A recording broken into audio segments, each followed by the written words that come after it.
Shalom, shalom, amigos e amigas, ouvintes da Kehilat Shema Israel. Hoje apresentaremos os estudos e comentários aprofundados sobre a Parashá Shelach, que é a Parashá de número 37 do ano de 5784. A Parashá Shelach é a quarta Parashá do livro de Bamidbar, livro popularmente conhecido aqui como Números, e essa Parashá, ou seja, essa porção da Torá, se encontra em Bamidbar, Números, capítulo 13, verso 1, e vai até o capítulo 15, verso 41. Primeiramente, vamos a uma breve contextualização da Parashá Shelach, ou seja, o que está acontecendo na Parashá, nessa porção da Torá denominada Shelach. Shelach começa com o incidente principal do mau relatório dos espiões sobre a terra de Israel. Enquanto o povo do Eterno se prepara para entrar na terra de Israel, 12 importantes líderes são enviados para pesquisar a terra prometida, dos quais 10 retornam e fazem um relatório negativo ao povo, dizendo que seria impossível ao povo conquistar as poderosas nações que lá viviam. Recusando-se a dar ouvidos ao relatório positivo de Caleb e Yehoshua, ou seja, de Caleb e Josué, a nação inteira chora e reclama por toda uma noite de total histeria.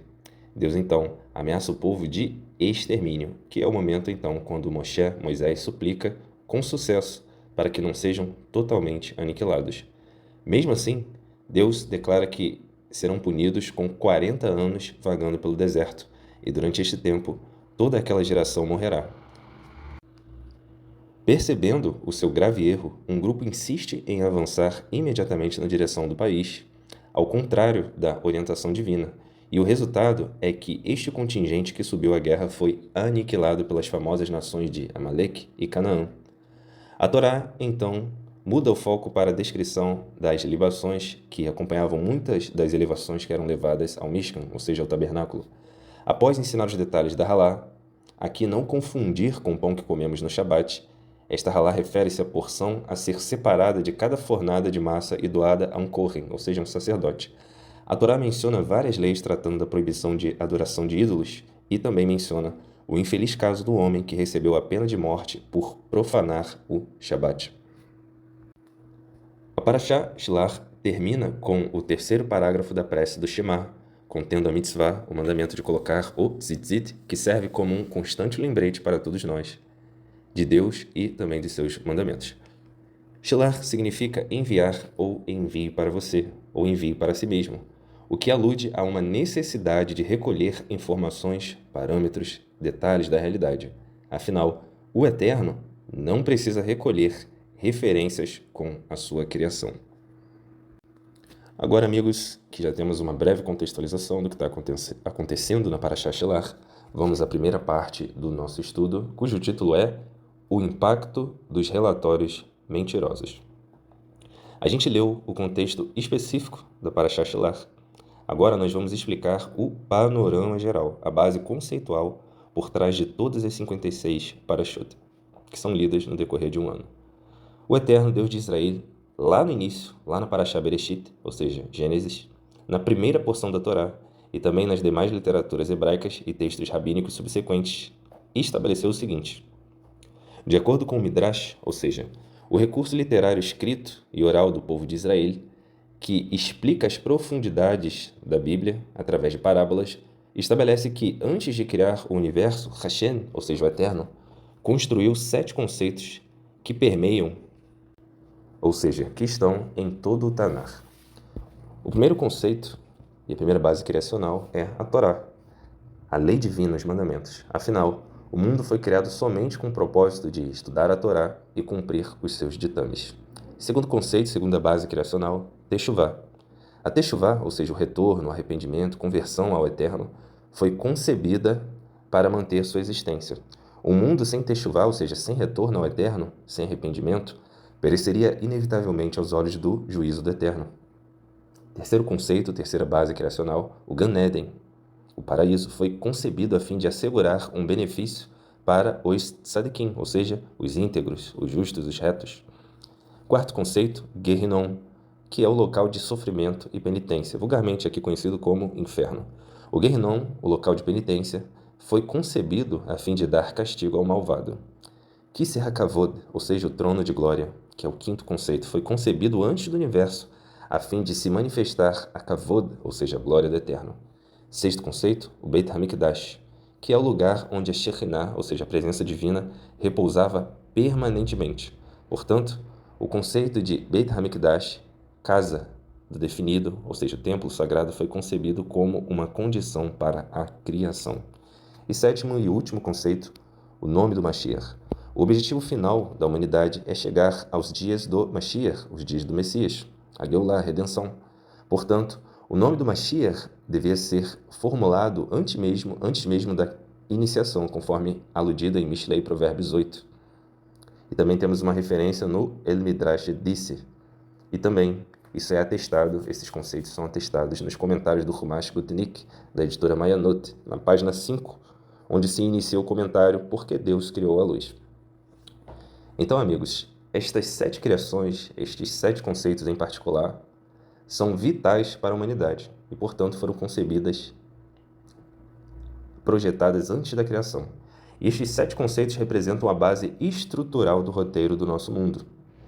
A gente visualiza um correspondente em Yeshayahu, Isaías 44, versículo 24, onde lemos: Assim diz o Eterno, o teu Redentor, aquele que te formou desde o ventre materno. Eu, o Eterno, é que tudo fiz e, sozinho, estendi os Shamaim, os céus, e firmei a terra. Também temos outro texto, na Igeret, na carta de Shel Hashalia aos Netzarim que viviam em Roma, ou seja, Romanos capítulo 11, verso 33. Ó profundidade da riqueza, da sabedoria e do conhecimento de Deus! Quão insondáveis são os seus juízos e quão inescrutáveis os seus caminhos! Pois, quem conheceu a mente do Eterno? Quem se tornou o seu conselheiro? Atenção no próximo verso.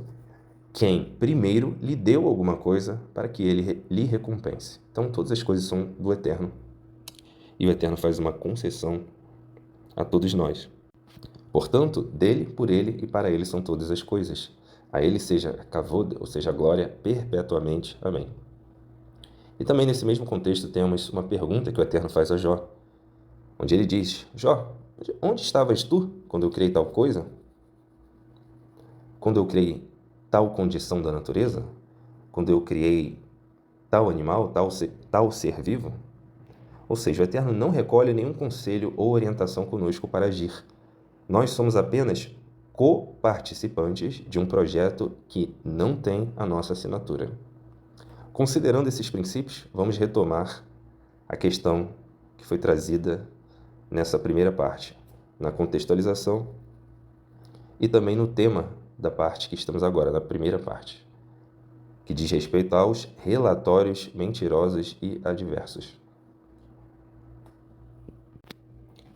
Existe um texto, depois do evento, em Salmos, em Terlim, capítulo 106, verso 24 ao 27, que diz assim: E eles, ou seja, geração do deserto, desprezaram a terra desejada e não acreditaram em sua palavra, murmuravam em suas tendas e não escutaram a voz do Eterno. Por isso, o Eterno, ele jurou fazê-los cair no deserto e fazer com que seus descendentes caíssem entre as nações e também fossem dispersados entre as terras. Então nós vemos aqui em Terlim 3 momentos de castigo em função daquele erro dos 10 espias.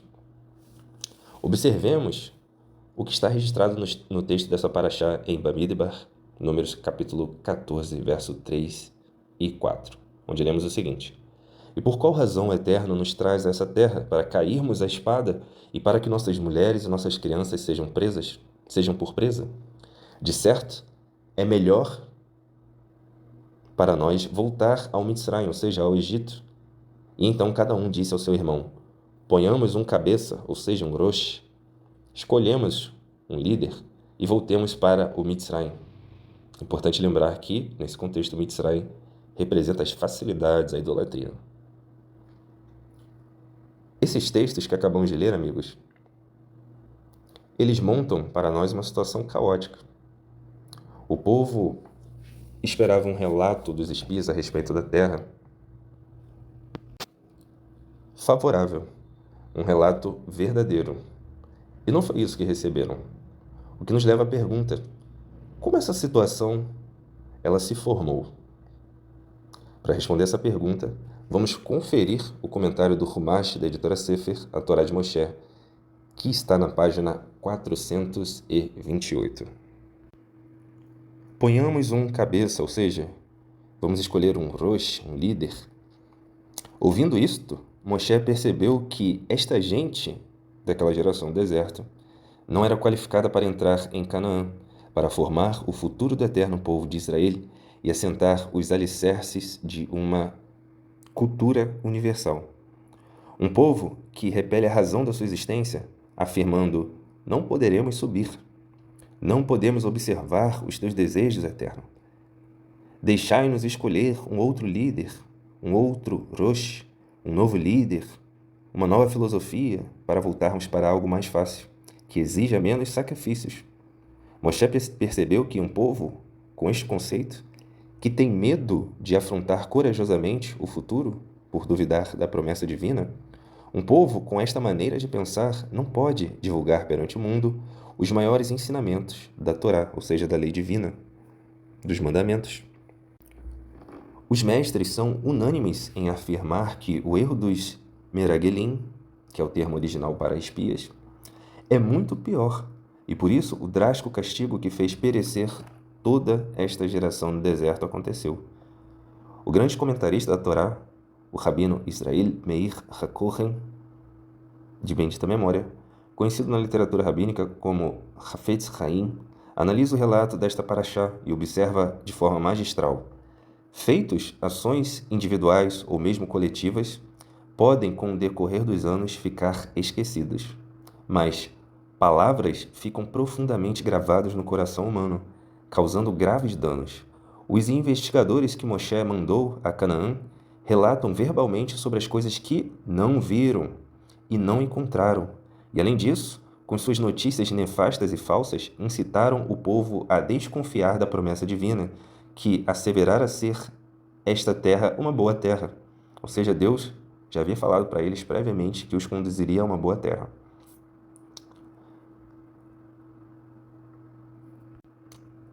Além disso, com suas notícias nefastas, incitaram o povo a desconfiar da promessa divina, que asseverara ser esta, a terra de Canaã, uma terra boa, fecunda e facilmente conquistável.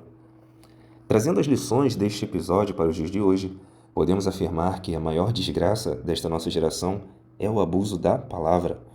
É o fato lamentável de usarmos a boca antes dos olhos, de acreditarmos naquilo que os outros nos contam, sem verificar primeiro com os nossos próprios olhos se o que acabamos de ouvir é ou não verídico. Em nenhuma outra época da história, a humanidade esteve tão desnorteada, tão desorientada pela palavra demagógica e política como acontece atualmente, na era da pós-verdade. A dialética da nossa geração, o modo de argumentar e de discutir, é um palavreado vazio. E ele opera através de slogans, de frases hipócritas. A controvérsia carece de lógica ou de raciocínio e abusa do dom maravilhoso que o Criador deu ao homem, o verbo, a palavra, para envenenar o ambiente. Não sabemos qual crime é maior. O dos Meragelim, ou seja, dos espias, que viviam no Dor Hamidbar, a geração do deserto, ou os delitos da sociedade atual, que vive no Dor Hamedaber, a geração falatória. Talvez isso tenha levado o compilador do nosso livro de orações, ou seja, o Sidur, a determinar que comecemos a oração silenciosa, Amidá, Shimonei Esrei, com um pedido: por favor, Eterno, abre os meus lábios e que a minha boca proclame o teu louvor. E de encerrarmos esta prece com a súplica: meu Deus, preserva a minha língua de falar mal e os meus lábios de dizer coisas falsas. Então, amigos, observamos no comentário deste Humash da editora Sefer o esforço que o comentarista faz para aproximar os dias atuais do episódio que aconteceu em relação aos espias. De sorte que ele levanta o questionamento, aliás, a afirmação, de que não é possível discernir a geração mais perniciosa na sua fala, se foi a geração deserta ou se é a atual na era da pós-verdade. Porém, todavia, entretanto, em relação ao nosso estudo aprofundado sobre a Parashá Shelach, que um misto de acontecimentos, de fatos, de eventos, contribuíram para criar o cenário catastrófico que é descrito nesta Parashá.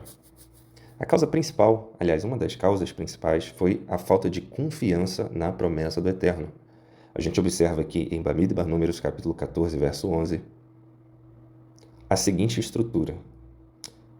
E o Eterno disse a Moisés, até quando me irritará este povo? E até quando não acreditará em mim, com todos os sinais que eu fiz no meio dele? Inclusive, nestes sinais, repousa a explicação rabínica do porquê o povo da geração do Bamidbar, ou seja, do deserto, foi cobrada de maneira mais contundente, de maneira mais severa, porque eles tiveram acessos que nós, na modernidade, não temos. Eles tiveram acesso a experiências visuais que confirmaram ainda mais o alcance da soberania divina, do poder divino. Obviamente, nós temos grandes exemplos na modernidade, mas nada operando igual nos dias do Bamidbar, do deserto, onde a própria Torá, o Tanar, diz que com mão forte e poderosa, o Eterno tirou um povo do meio de outro. De fato, foi um acontecimento extremamente grandioso. E por isso, por este motivo, aquela geração específica foi cobrada de uma maneira mais profusa. E voltando para esse texto, e o Eterno disse a Moisés, até quando me irritará este povo e até quando não acreditará em mim com todos os sinais que fiz no meio dele? A gente observa que isso era uma pergunta retórica que faria Moisés interceder pelo povo. E não somente isso, afinal o Eterno sabia perfeitamente até quando. Esse texto nos faz refletir, nos faz pensar sobre o seguinte: quantos mais referenciais do agir do Eterno precisamos para crer? Será que precisamos olhar mais para fora, para eventos externos, ou para dentro de nós? Será que a confiança no Eterno deve repousar em elementos externos, em sinais externos? A gente observa que nessa primeira parte do nosso estudo, os espias e o povo, com exceção de 2 pessoas somente, disseram o seguinte, em outras palavras, é claro: acreditamos que Deus não vai dar conta do recado. O que nos leva à segunda parte do nosso estudo, cujo título é Oportunidade ou Problema, olho bom ou olho mau? Por qual motivo o contingente do deserto não acreditou no Eterno, mesmo tendo todos os sinais à disposição diariamente? Para onde quer que eles olhassem, havia sinais, havia a provisão divina. Por qual motivo eles não acreditaram na promessa divina, não acreditaram em Deus? O tempo e o clima estavam favoráveis, porém, haviam tempestades emocionais em suas cabeças que criavam problemas imaginários. Para o emocionado, ou seja, pelo indivíduo tomado por emoções diversas ou intensas, todos são dignos de confiança. Carros, cavaleiros, forças militares, armamentos, forças bélicas, filósofos, a mídia, a família, o cartão de crédito, o guru, a droga, o remédio, o falso profeta, menos o Eterno. Todos esses elementos são dignos de confiança, menos o Eterno, na cabeça dessas pessoas. Alguns perfis são incapazes de parar e refletir e dizer: meu Deus, que loucura é essa que eu estou buscando? Que loucura é essa que eu estou confiando? Deus nos livre. Houve um pensador chamado Bertrand Carr que dizia o seguinte: o pessimista vê dificuldade em cada oportunidade. O otimista, por sua vez, vê oportunidade em cada dificuldade. Dizia também o Rebbe de abençoada memória: imagine que você poderia abrir os olhos para ver apenas o bem em todas as pessoas, o positivo em todas as circunstâncias e a oportunidade em todos os desafios. Observe que o Rebbe faz uso de uma palavra muito específica no começo desse pensamento, essa reflexão, que é imagine. Na Torá, a imaginação vem do coração, que é a sede dos pensamentos. O que nos leva a outra questão. O que o Tanar, o que as Escrituras, o que a Bíblia nos diz sobre a questão dos pensamentos? O primeiro texto está em Terlim, Salmos 139, verso 1 ao 2. Eterno, Adão, Senhor, tu me sondas e me conheces, sabes o quanto me sento e quando me levanto. De longe, percebes os meus pensamentos. Então, nos bastidores, o homem ele pode até acreditar que está idealizando algo de maneira autoral, de maneira autônoma, mas sabemos que a fonte de todas as coisas é o Eterno. Observe que, ainda sobre essa questão de pensamentos e de coração, algumas pessoas dizem: ah, mas eu sinto no meu coração.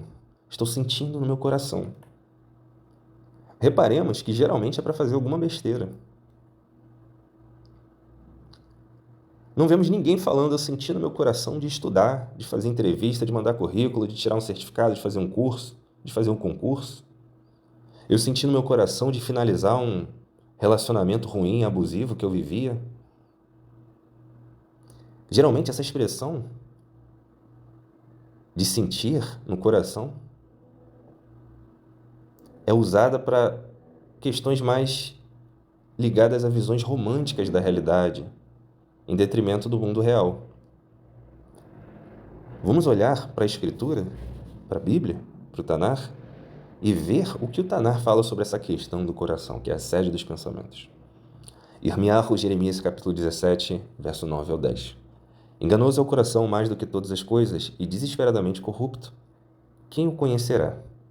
Eu, o Eterno, esquadrinho o coração e provo os pensamentos, a qualidade dos pensamentos, ou seja, o que está por trás de cada construção imaginativa dos homens, e isto para dar a cada um segundo o seu proceder, segundo o fruto de suas ações. Próximo texto, Yeshayahu, Isaías, capítulo 55, verso 6. Buscai o Eterno enquanto se pode achar, invocai-o enquanto está perto. Deixe o ímpio, o transgressor da Torá, o seu caminho, e o homem maligno, os seus pensamentos, e se converta ao Eterno, que se compadecerá dele. Torne para o nosso Deus, porque grandioso é em perdoar. Porque os meus pensamentos não são os vossos pensamentos, nem os vossos caminhos os meus caminhos, diz o Eterno. Porque assim como os Shamaim, os céus são mais altos do que a terra, assim são os meus caminhos mais altos do que os vossos caminhos, e os meus pensamentos mais altos do que os vossos pensamentos. E fica a pergunta após lermos estes versos em Isaías. O que nós temos estimado mais? Os nossos pensamentos ou os pensamentos do Eterno? Onde, na Escritura, a gente encontra o remédio para essa situação? Qual situação? De que, às vezes, todos nós podemos estar expostos a alguma loucura do coração, a algum devaneio da sede dos pensamentos. Onde está, portanto, o remédio para esse tipo de situação ao qual estamos todos nós expostos? Salmos Terlim, capítulo 94, verso 11.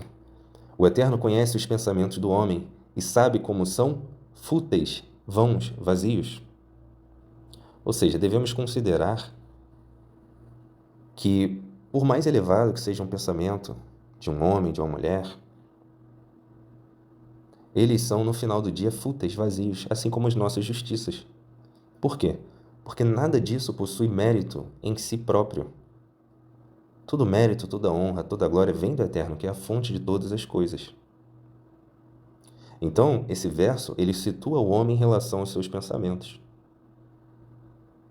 Ele diz, em outras palavras, não se orgulhe do que é seu. Não se apegue a questões fúteis, vazias. Vá direto na fonte. Assim como o salmista relata no próximo texto, Salmos 139, Terlim 139, verso 17. Como são preciosos para mim os teus pensamentos, ó Deus, como é grande a quantidade deles. Se eu os contasse, seriam mais do que os grãos de areia, e se terminasse de contá-los, eu ainda estaria contigo. Atenção na primeira parte. Como são preciosos para mim os teus pensamentos. Muitas das vezes nós procuramos referencial em nós mesmos, nas situações externas. Poucos são aqueles que relevam, que procuram no seu dia a dia, saber o que o Eterno pensa sobre as situações, sobre as realidades. Por isso o salmista reconhece como são preciosos para mim os teus pensamentos.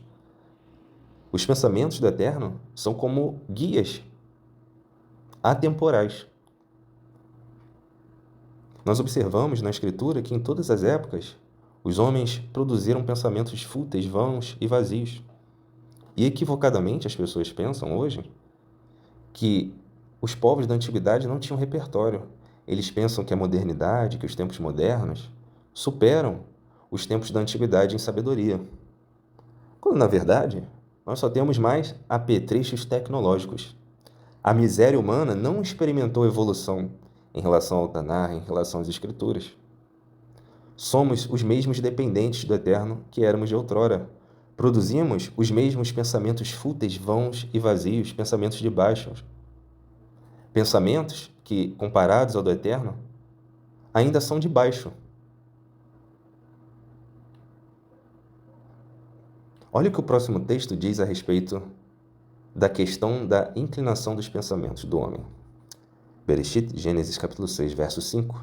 E o Eterno viu que a perversidade do homem tinha aumentado na terra, e que toda a inclinação dos pensamentos do seu coração era sempre e somente para o mal. Olhe para dentro de si, olhe para o mundo ao seu redor. Você acha que isso mudou? Reparemos também na profundidade com a qual o Mashiach Yeshua trata o tema em Matitiahu, Mateus capítulo 6, verso 19. Não acumulem para vocês tesouros na terra, onde a traça a ferrugem e a ferrugem destrói, e onde os ladrões arrombam e furtam, mas acumulem para vocês tesouros nos céus, no Shammai, nas dimensões superiores, onde a traça e a ferrugem, ou seja, os elementos destrutivos do mundo presente, dessa realidade, não destroem, e onde os ladrões não arrombam nem furtam, pois onde estiver o seu tesouro, aí também estará o seu coração, que é a sede dos pensamentos. Continuando, verso 22. Os olhos são a candeia, a lâmpada do corpo. Se os teus olhos forem bons, lembre-se do tema dessa segunda parte. Olho bom, olho mau. Se os teus olhos forem bons, todo o seu corpo será cheio de luz. Mas se os seus olhos forem maus, todo o seu corpo será cheio de trevas. Portanto, se a luz que está dentro de você são trevas, que tremendas trevas serão. Ninguém pode servir a dois senhores, pois odiará um e amará o outro, ou se dedicará a um e desprezará outro. Vocês não podem servir ao Deus e ao dinheiro, ou seja, a materialidade, a busca por lucro e benefício incessante. Nesse texto, o Mashiach Yeshua, ele demonstra que os olhos são a lâmpada do corpo, ou seja, os olhos é por onde a informação do mundo, do Olam Hazé, do mundo presente, entra e é processada nos níveis de consciência, vulgarmente conhecido aqui como alma. Por isso, algumas Neshamot, algumas almas, alguns níveis de consciência vão para o Gehinnom, para o local de sofrimento e penitência, para que a mácula, a sujeira do mundo seja extirpada de suas essências. Ou seja, elas não tiveram cuidado com seus olhos, aqui no Olam Hazé, no mundo presente, e ficaram apegadas a uma materialidade grosseira. Elas não tinham as coisas, elas não buscavam as coisas. As coisas é que possuíam essas pessoas. Por isso o texto adverte. Portanto, se a luz que está dentro de você são trevas, que tremendas trevas serão. Ou seja, se você utiliza o seu olho, as suas capacidades cognitivas, para assimilar aquilo que é ruim, saiba que isso terá um preço. E você eventualmente terá de ser purificado em relação a todas essas mazelas que foram acumuladas no decorrer da vida. O que nos leva à terceira parte do nosso estudo, cujo título é Não temas. Depois que o povo e os espias se desesperaram em meio às suas emoções, exageros, mentiras, relatórios mentirosos, tendenciosos, Yehoshua, ou seja, Josué e Caleb, se levantaram e foram uma voz dissonante, uma voz disruptiva, uma voz corajosa, que dizia o seguinte, não de maneira silenciosa, mas a plenos pulmões, afinal eles falavam para todo o povo. O Eterno está conosco, não temais. Alguns dos espias ficaram com medo das fortificações e das muralhas.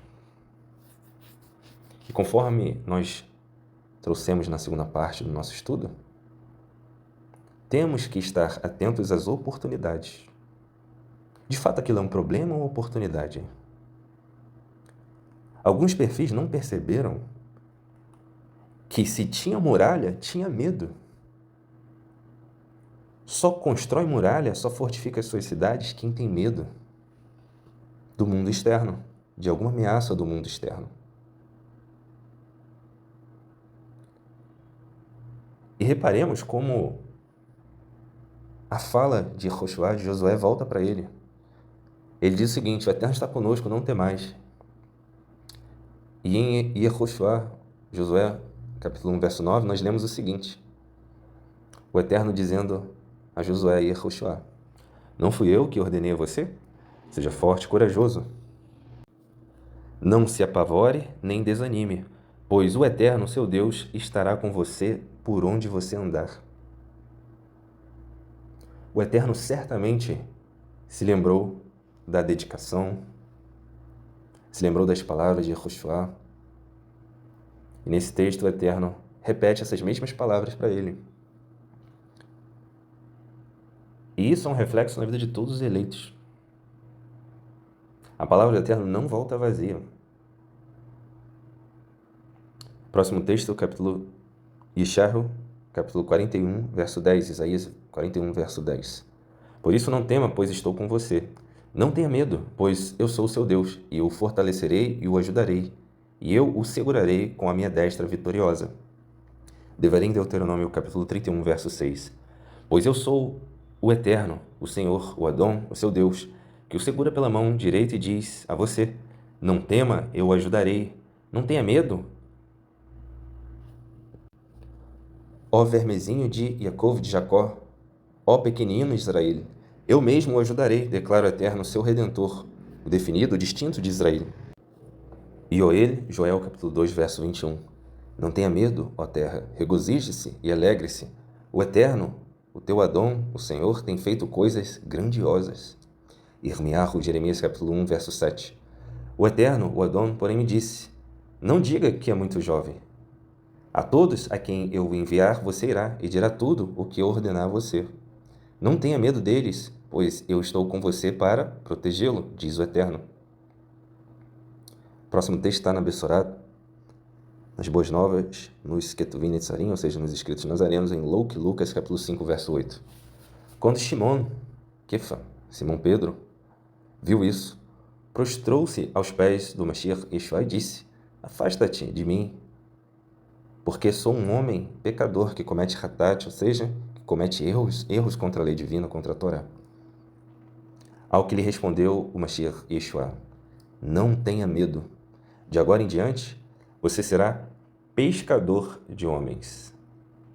E qual é a profundidade, amigos, na expressão pescador de homens?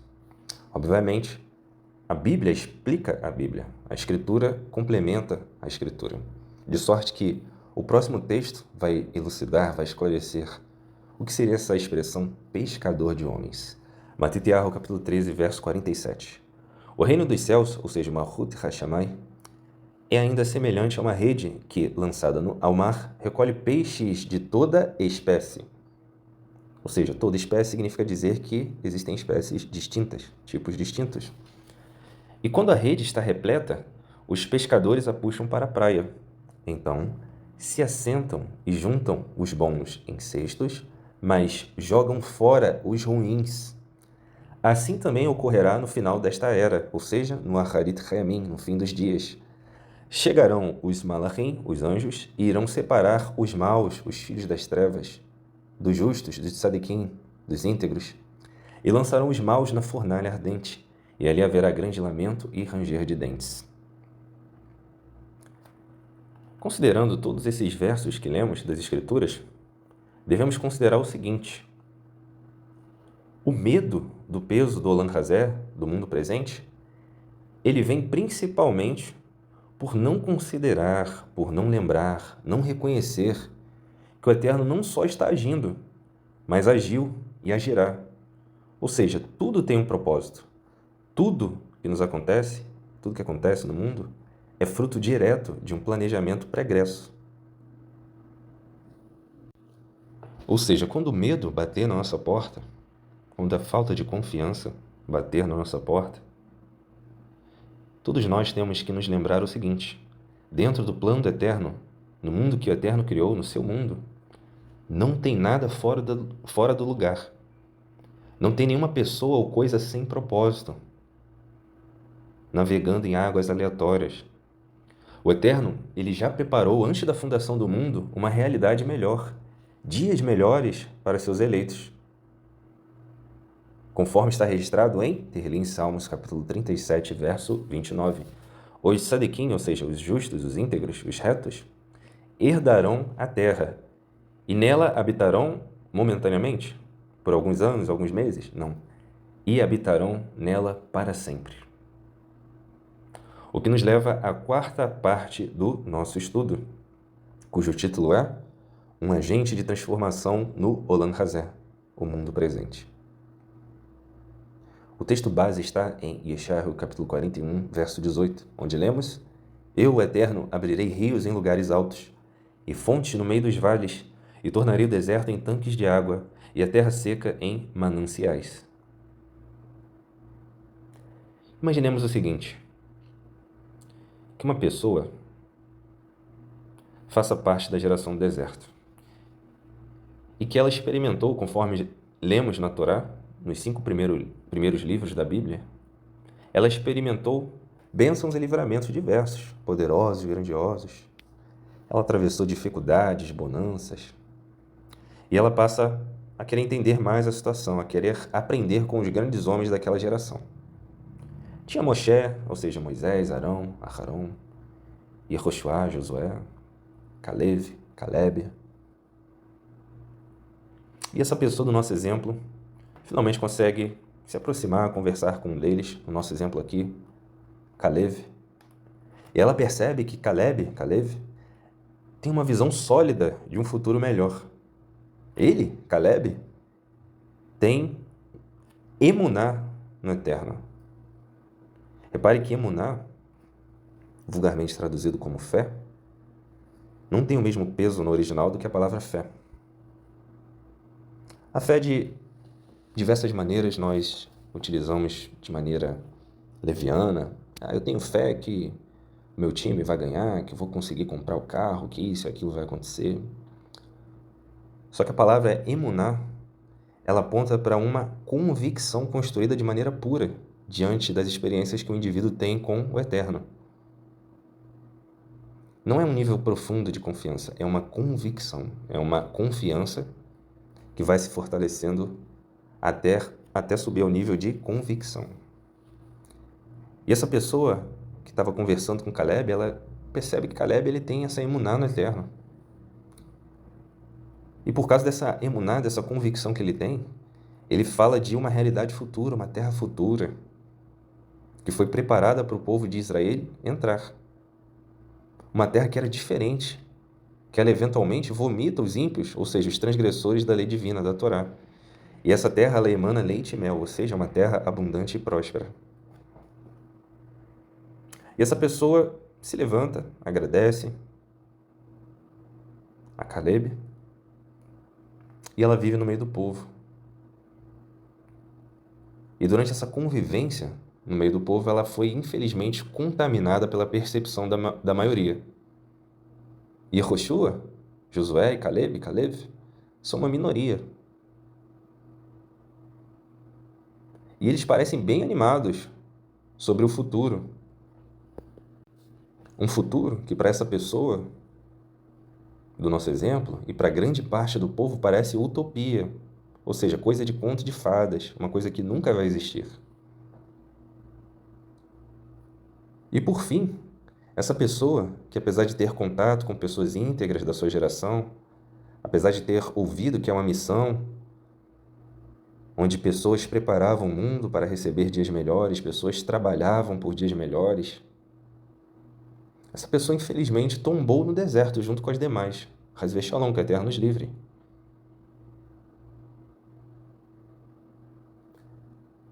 Os sábios nos contam que é difícil perceber a diferença que uma mitzvah, ou seja, um mandamento, faz no Olam Hazé, no mundo presente.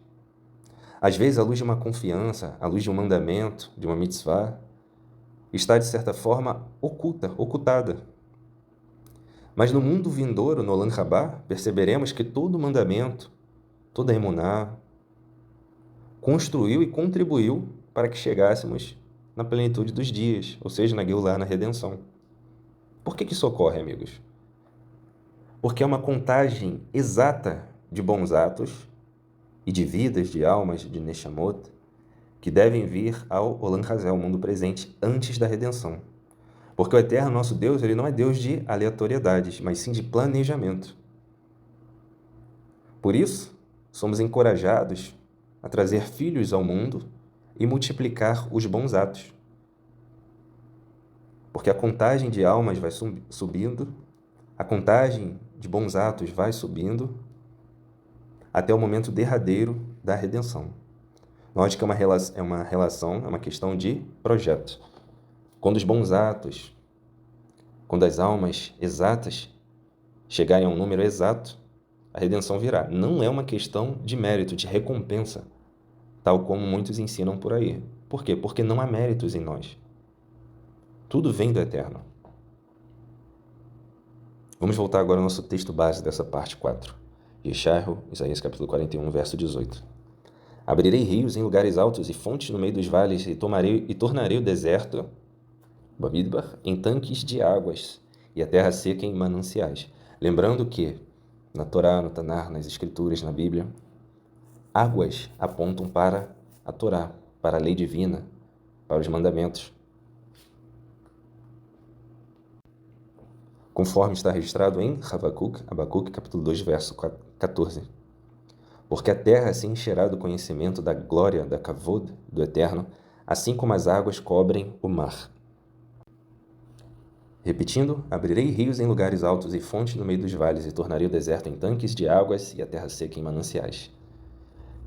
Reparemos que este verso, dentre tantos outros no Tanar, nas Escrituras, significa dizer que na época da Geulah, ou seja, na época da redenção, o Eterno vai inserir uma realidade dentro da outra. Haverá uma reestruturação do mundo. O Olam Hazé, que denominamos como mundo presente, terá passado. Ou seja, as primeiras coisas, os primeiros formatos terão atingido o seu propósito e o mundo conhecerá então a plenitude dos dias. Porém, para isso acontecer, os filhos da luz, ou seja, os eleitos do Eterno, que são coparticipantes neste projeto, não são idealizadores do projeto, os filhos da luz não podem se omitir em relação à sua parte. Conforme lemos em Mateus, capítulo 5, verso 13. Vós sois o sal da terra, e se o sal for insípido, com o que se há de salgar? Para nada mais presta, senão para se lançar fora e ser pisado pelos homens. Vós sois a luz do mundo. Não se pode esconder uma cidade edificada sobre um monte, nem se acende a candeia, ou seja, a lâmpada, a vela, e se coloca debaixo do alqueire, mas sim no velador. E assim se dá luz a todos que estão na casa. Assim, portanto, resplandeça a vossa luz diante dos homens, para que vejam as vossas boas obras e glorifiquem vosso Pai, vosso Abba, que está nos céus, nos Shamayim. Romanos, ou seja, Igeret, carta de Shaul HaShaliach, Paulo, emissário, para os Netzarim que viviam em Roma, capítulo 12, verso 2. Não se amoldem ao padrão deste mundo, ao formato deste mundo, mas transformem-se pela renovação da sua mente, seus níveis de consciência, para que sejam capazes de experimentar e comprovar a boa, agradável e perfeita vontade de Deus. Yeshayahu, Isaías capítulo 58, verso 11. E o Eterno te guiará continuamente e fartará a tua alma, a tua vida, os teus níveis de consciência, a tua Neshama, em lugares áridos. E o Eterno te guiará continuamente, fartará a tua alma em lugares áridos e fortificará os teus ossos ou seja, tuas estruturas, e serás como um jardim regado, e como um manancial cujas águas nunca faltam. Mais uma vez, águas é conhecimento da Torá, da lei divina, dos mandamentos, conhecimento sobre o Eterno, cujas águas nunca faltam. Próximo texto, Yeshayahu, Isaías capítulo 51, verso 1 ao 8, na edição da David Stern. Ouçam-me, vocês que buscam a justiça, que procuram por Adonai, o Eterno. Considerem a rocha da qual foram cortados, a pedreira de onde foram cavados. Considerem Avraham, o seu pai, e Sara, que deu a luz a vocês. Quando o chamei, ele era apenas uma pessoa. Então o abençoei e fiz dele muitos. Pois Adonai, o Eterno, consolará a Sion, confortará todos os seus lugares em ruínas, e fará os seus desertos como o Éden, o paraíso, e Aravá, como o jardim do Eterno. E haverá ali alegria e contentamento, ações de graças e o som de música. Dê atenção a mim, meu povo, minha nação, escute-me, pois a Torá procederá de mim. Eu os acalmarei com a minha justiça, como uma luz para os povos. A minha retidão está próxima, e a minha Shoah, minha salvação, se espalha. Os meus braços, uma figura de linguagem, claro, julgarão os povos. As regiões costeiras põem sua esperança em mim. Confiam no meu braço, na minha destra. Levantem os olhos para os céus, para o Chamai, e olhem para baixo na terra. Os céus desaparecerão como fumaça, e a terra se desfará como a roupa. Os que moram ali morrerão como moscas. No entanto, a minha Shoah, minha salvação, será para sempre, e a minha justiça jamais acabará. Ouçam-me, vocês que conhecem a justiça, povo que possui a minha Torá no coração, povo que possui, portanto, a lei divina na sede dos pensamentos. Não temam a censura dos povos, não se entristeçam com seus insultos, pois a traça os devorará como roupas, e as lagartas os comerão como lã. Contudo, a minha justiça, a minha retidão, será para sempre, e a minha Shoah, ou seja, a minha salvação, por todas as gerações. Então, amigos, observamos o seguinte: o Filho da Luz necessariamente traz um impacto positivo. O Eterno vê e regula as variantes formas de luz. Essa contribuição, ou seja, esse impacto positivo na sociedade, se dá por coisas que ele, o Filho da Luz, faz e coisas que ele, o Filho da Luz, evita fazer. Estas questões, essas coisas, esses atos estão elencados na Torá através de 613 mandamentos. A contribuição do Filho da Luz ela não é autoral. O Filho da Luz bebe constantemente, diariamente, na lei divina, nos mandamentos. Ele procura sempre a orientação de como trazer luz, de como ser relevante diante do Eterno, na presença do Eterno, diante da face do Eterno. O que nos leva, amigos, à conclusão desta quarta parte e também à conclusão do nosso estudo, cujo título é A Dignidade dos que Reconhecem a Soberania do Eterno. O texto base dessa parte está em Romanos, Igeret de Shaul HaShaliach, ou seja, de Paulo, emissário para os Netzarim que viviam em Roma, capítulo 11, verso 33.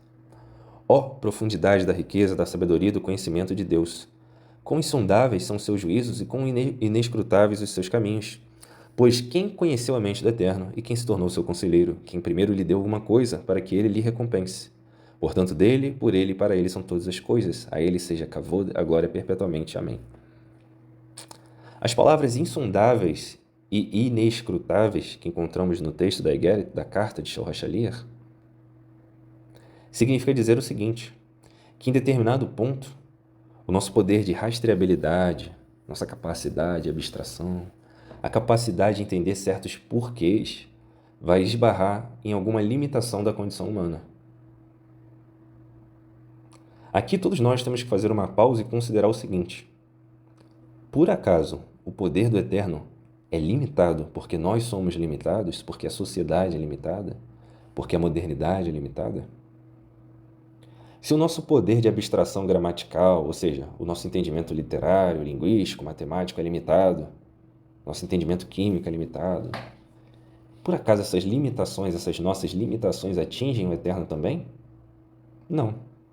Essas limitações atingem a nós e aqueles que estão ao nosso redor.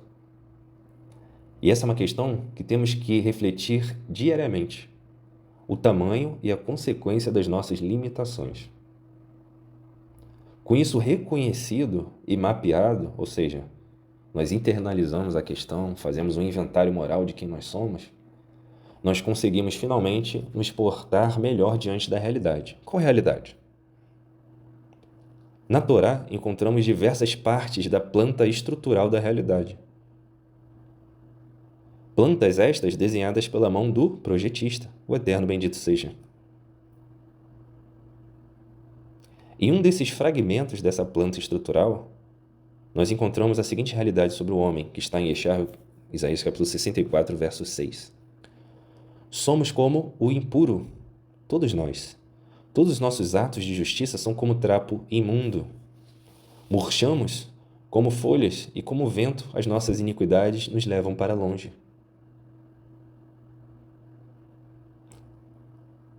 Atenção especial na última parte, nos levam para longe. Longe do quê? Longe de merecer algo. Yeshayahu, Isaías poderia ter dito: lembra, Eterno, dos nossos méritos, das nossas justiças. Por que ele não disse? Porque inexistem méritos e justiças da nossa parte. O Eterno é a fonte de todas as coisas. E também por causa das palavras de Shlomo HaMelech, ou seja, do rei Salomão, que disse o seguinte em Mishlei Provérbios, capítulo 16, verso 5. Abominável é ao Eterno todo arrogante de coração. Lembrando que coração é sede dos pensamentos. E é evidente que esta pessoa não ficará sem a devida punição. O que Salomão queria nos trazer neste passuk, neste versículo? Ele nos alertou que quem cozinha arrogância na sede dos pensamentos colherá punições. Quem semeia ventos colhe tempestades.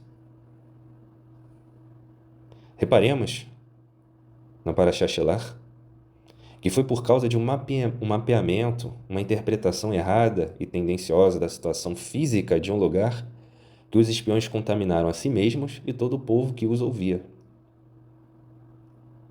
Contaminaram de que forma? Não somente materialmente, mas de forma transcendental, de forma espiritual. Os relatórios não foram no singular, mas no plural. Eram relatórios. 10 espias fizeram uma leitura proposital e errada da realidade. Isso nos aponta que poucos são os que conseguem efetuar uma leitura firme, sólida da realidade. Ali, no nosso exemplo dessa paraxá, só 2 que conseguiram fazer: Yehoshua, Josué e Caleb. E a mesmíssima coisa acontece hoje. Muitas comunidades, muitos grupos, muitas pessoas transitam pela Terra, ou seja, pelo Olam Hazé, pelo mundo presente, e descrevem o mundo presente, o Olam Hazé, de maneira equivocada.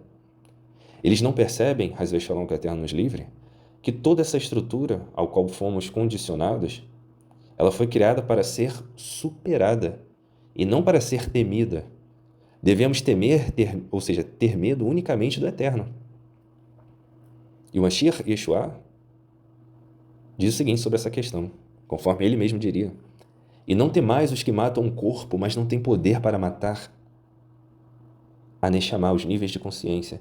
Temei antes aquele que pode destruir no inferno, no Guerrinom, tanto a Neshama, tanta alma, como o corpo, ou seja, o recipiente. Muitas pessoas podem fazer mal ao recipiente, mas o recipiente, ou seja, o corpo, o Bassar, a carne, é receptáculo dos níveis de consciência. Então devemos priorizar, entender o alvo do nosso temor. Caleb e Yehoshua, Caleb e Josué, não tinham visões humildes, precárias do poder do Eterno. Eles entendiam o real alcance da soberania divina. Por isso eles não fraquejaram. Por isso eles foram os únicos na geração que tinham um parecer certo sobre a situação.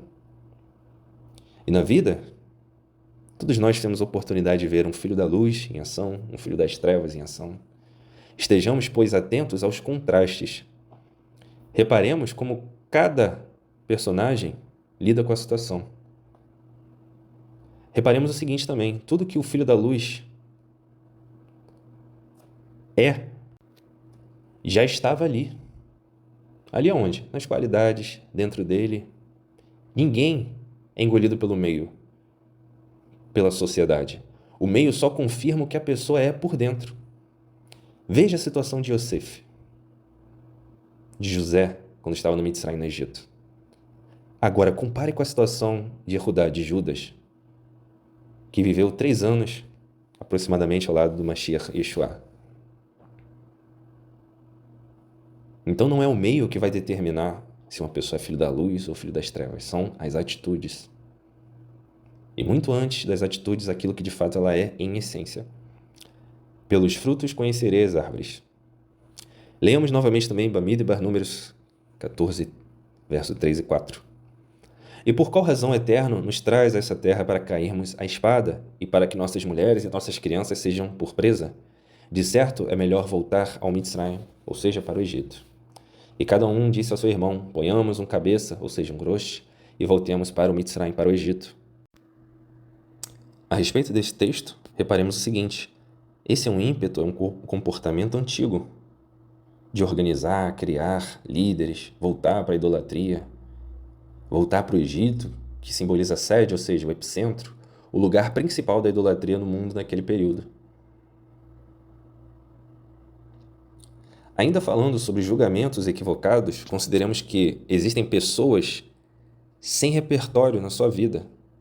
Elas são descoladas da realidade. Elas acreditam que nas comunidades, no país X ou Y, só tem gente que não presta. Essa pessoa, esse grupo, essas pessoas precisam sair da bolha e ver o mundo como realmente ele é. E o critério do Eterno, a gente encontra, por exemplo, em Levítico, Vaikra, capítulo 19, verso 15, onde lemos o seguinte: não farás injustiça no juízo, nem favorecendo o pobre, nem comprazendo, nem favorecendo o grande. Mas com justiça, com retidão, com integridade, julgarás o teu próximo. Ou seja, fazendo uma leitura assertiva da realidade, uma leitura correta da realidade. A justiça, a verdade, a retidão, está acima de todas as questões que achamos que são determinantes no mundo presente, no Olam Hazé. E o que é determinante vem de cima. O referencial não vem de nós, do que observamos no Olam Hazé, no mundo presente, vem de cima. O mundo físico, material, existe por ordens que vieram de cima, das dimensões superiores, do Shammai. Nunca podemos perder isto de vista. Próximo texto, Yaakov Tiago, capítulo 2. Meus achim, meus irmãos, pratiquem a emuná do nosso Adon, do nosso Mashiach Yeshua, sem demonstrar favoritismo. Suponham que um homem entre em sua querrilá, em sua sinagoga, em sua congregação, com anéis de ouro e roupas caras, e também entre um pobre e esfarrapado. Ora, se vocês demonstrarem mais respeito pelo homem vestido com roupas caras e lhe disserem, sente-se aqui neste bom lugar, enquanto dizem ao pobre, você fica em pé ali atrás, ou sente-se no chão, junto aos meus pés. Não estarão criando assim distinções entre vocês mesmos? Emitindo juízos com motivações malignas? Ouvi, meus amados irmãos, não escolheu, não selecionou o Eterno os que são pobres quanto ao mundo para fazê-los ricos na emuná e herdeiros do reino do Malhut que prometeu aos que o amam? Efésios, Igeret, carta de Shaul Hashaliach, Paulo, emissário aos Netzarim, que viviam na cidade de Éfeso. Porque pela graça, pela ren, pela misericórdia, sois salvos, por meio da emuná, por meio da fé. E isto não vem de vós, é dom de Deus.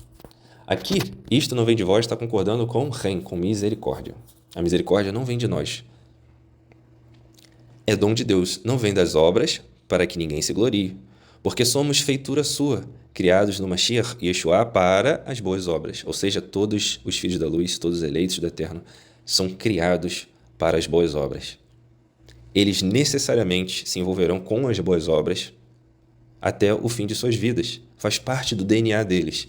Eles não conseguem se desassociar das boas obras. Ainda que enfrentem dificuldades, passem por percalços, eventualmente eles fazem techuvá e retornam, se convertem verdadeiramente ao Eterno. Continuando, Porque somos feitura sua, criados no Mashiach, Yeshua, para as boas obras, as quais Deus preparou para que andássemos nelas. Ou seja, amigos, as quais Deus preparou para que andássemos nelas. É o Eterno quem fez o tecido da realidade, para que transitássemos nesse tecido fio a fio. Não criamos realidade alguma. Repare que a pessoa que é envolvida com idolatria, com supostas bruxarias e feitiços e magias, a premissa destes grupos, indivíduos, pessoas, é tentar manipular a realidade. Olha, vem aqui, converse comigo que eu vou fazer um trabalho espiritual para você conseguir a pessoa amada, um emprego, um carro. Toda tentativa de manipulação da realidade demonstra imaturidade em relação àquilo que o Eterno estabeleceu. Próximo texto, Tito, capítulo 3, verso 5. Houve um tempo em que nós também éramos insensatos e desobedientes e vivíamos enganados e escravizados por toda espécie de paixões e prazeres. Vivíamos na maldade e na inveja, sendo detestáveis e odiando os uns aos outros. Verso 4, atenção. Mas, quando da parte de Deus, o nosso Salvador, o Eterno é o nosso Salvador, se manifestaram a bondade e o amor pelos homens, não por causa de atos de justiça por nós praticados, mas devido à sua misericórdia, sua rem, ele nos salvou pelo lavar regenerador e renovador do Ruach HaKodesh, do sopro divino, do alento divino. Não vem de nós, vem do Eterno. Próximo texto, Lucas, capítulo 18, verso 10. E alguns que confiavam em sua própria justiça e desprezavam os outros, o Mashiach Yeshua lhes contou esta parábola. 2 homens subiram ao templo, ao Beit HaMikdash, para orar. Um era Parush, fariseu, e o outro, publicano. Quem era o publicano? Era o contratado, o designado pelo Império Romano para coletar impostos. Portanto, um publicano era um lesa-pátria, uma pessoa que traía os seus conterrâneos e favorecia e fortificava o poder do conquistador romano. Continuando, o Parush, o fariseu, em pé, orava no seu íntimo e dizia: Deus, eu te agradeço porque não sou como os outros homens, ladrões, corruptos, adúlteros, e nem sou mesmo como este publicano. Eu jejuo 2 vezes por semana e dou o dízimo de tudo quanto ganho. Mas o publicano ficou à distância. E ele nem ousava olhar para o céu, mas batendo no peito, inclusive, uma pausa aqui, batendo no peito, é uma prática que fazemos quando lemos o Tahanum, que são as súplicas presentes nas orações diárias. Você pode acompanhar essas súplicas no texto de Daniel 9. Mas batendo no peito, o publicano dizia: Deus, tem misericórdia de mim, que sou pecador, que cometo hatat, ou seja, erro contra a Torá. Ao que disse o Mashiach Yeshua: eu lhes digo que este homem, e não outro, foi para casa justificado diante do Eterno. Pois quem se exalta será humilhado, e quem se humilha será exaltado. E o texto para finalizar o nosso estudo de hoje está em Mishlei Provérbios, capítulo 24, verso 16. Porque 7 vezes cairá o íntegro, o justo, o reto, porém se levantará. Mas os ímpios, ou seja, os que desprezam a Torá, a lei divina, tropeçarão no mal. Assim, amigos, finalizamos o nosso estudo sobre a Parashá Shelach.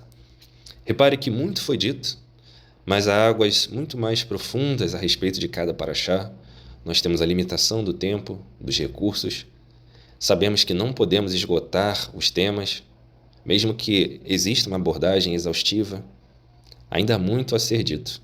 Ainda assim, a Kehilat Shemin Israel agradece o tempo, a sua disponibilidade.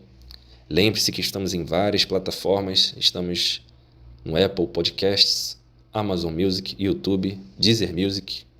Não deixe de curtir, de comentar na plataforma que você estiver ouvindo esse estudo. Deixe uma avaliação, se possível, isso é muito importante na divulgação deste esforço, desse trabalho. Vamos colocar na descrição desta Parashá, ou seja, nos comentários, o link para você se aprofundar nos temas fundamentais da Ribonut Shel Elohim, ou seja, nos temas da doutrina da soberania divina.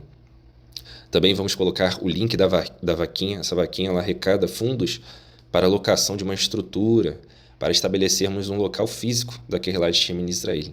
Shalom, shalom, amigos, Lehitraot.